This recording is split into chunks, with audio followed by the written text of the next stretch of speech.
નાલંદા યુનિવર્સિટીના નવા કેમ્પસનું કર્યું ઉદ્ઘાટન।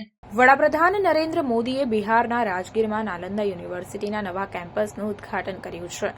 બિહારના મુખ્યમંત્રી નીતિશ કુમાર, વિદેશ મંત્રી એસ જયશંકર અને 17 દેશોના રાજદૂતો આ કાર્યક્રમમાં હાજર રહ્યા હતા। યુનિવર્સિટીના ઉદ્ઘાટન સાથે બિહાર પણ પોતાનો ખોવાયેલો વારસો પાછો મેળવ્યો છે। પીએમ મોદીએ ઉદ્ઘાટન પહેલા સોશિયલ મીડિયા પ્લેટફોર્મ એક્સ પર નાલંદા યુનિવર્સિટીની તસવીરો શેર કરી હતી। આ સાથે તેમણે લખ્યું, આજનો દિવસ આપણા શિક્ષણ ક્ષેત્ર માટે ખૂબ જ ખાસ છે। આજે રાજગીરમાં નાલંદા યુનિવર્સિટીના નવા કેમ્પસનું ઉદ્ઘાટન થશે। નાલંદાનું આપણા ગૌરવશાળી ઇતિહાસ સાથે ઊંડું જોડાણ છે।